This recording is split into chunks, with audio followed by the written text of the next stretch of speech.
Good morning दोस्तों। तो पिछली क्लास में हमने पहले चैप्टर के कुछ क्वेश्चन डिस्कस किए थे जो परीक्षा की दृष्टि से महत्वपूर्ण थे। उसी क्रम में आगे बढ़ते हुए कुछ और क्वेश्चन करेंगे। जैसे कि ये चैप्टर नंबर 1 से कुल 6 नंबर का आना है।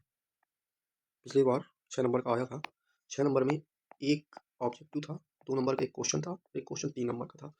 तो इतनी जानकारी पिछले बार के पेपर से हमने इकट्ठा की है।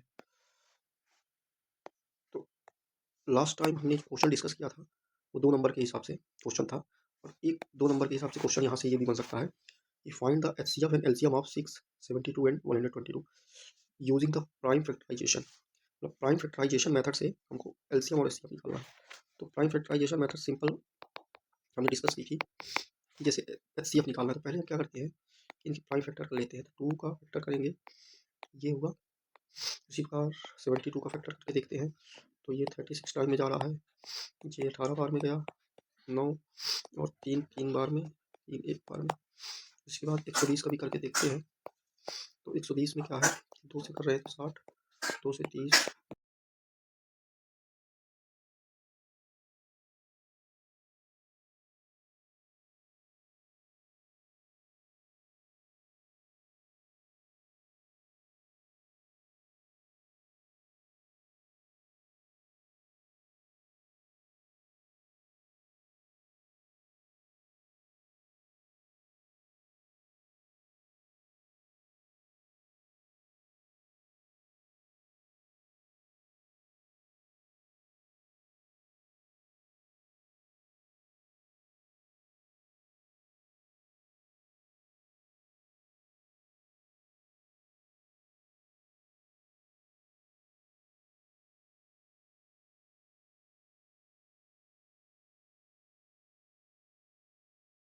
ये लेकिन 5 यहाँ पर है, तो इसको भी लेंगे। मतलब जितने भी फैक्टर हैं कंबाइन सब के लेने हैं और मैक्सिमम टाइम ही ले। तो ये आपका एलसीएम होता है। तो यहाँ से क्या मिला आपको, 2 8 9 और 5। तो ये होगा 8 9 72, 5 5 दूनी 10, 1 5 से 35, 35 1 36, 360 आपका एलसीएम मिल गया।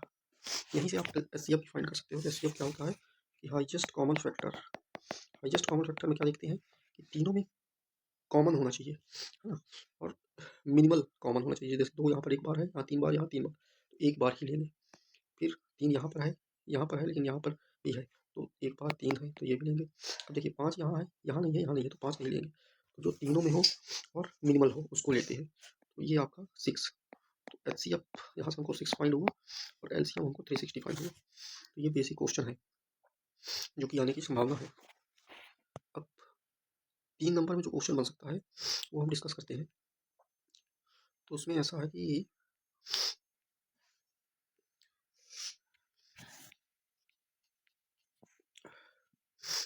ये क्वेश्चन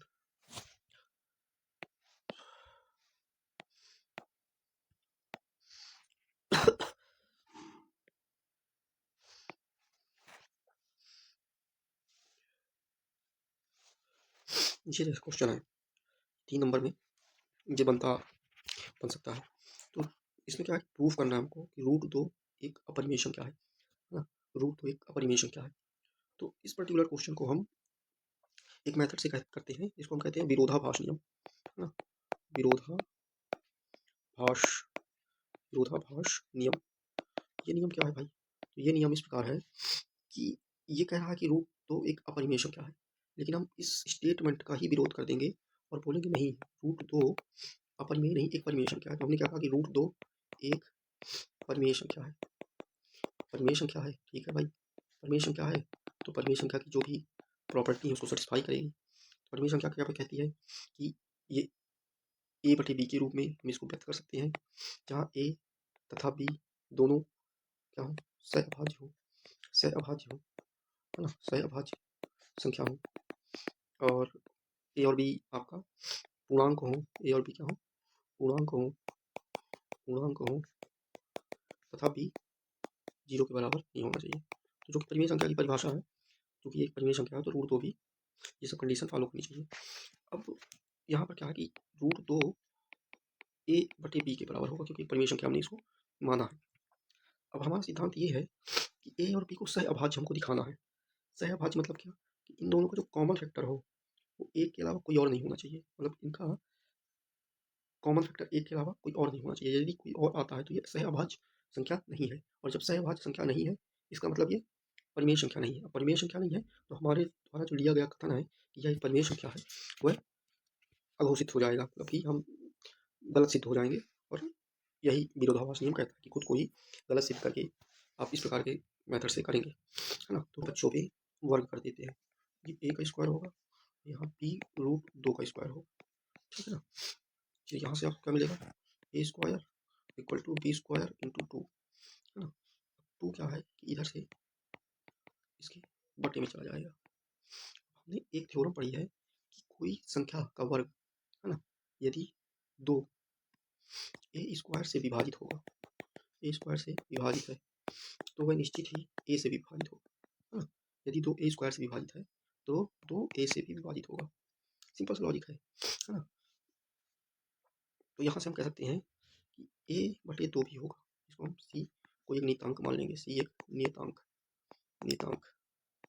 यहाँ से हमको मिल गया कि ए, यहाँ से फिर आप कर दीजिए तो ए बराबर 2c, और यहाँ पे हमको ए की वैल्यू मिल गई। इस ए की वैल्यू को इस पर्टिकुलर समीकरण में रख देते हैं, समीकरण 1 में, है ना।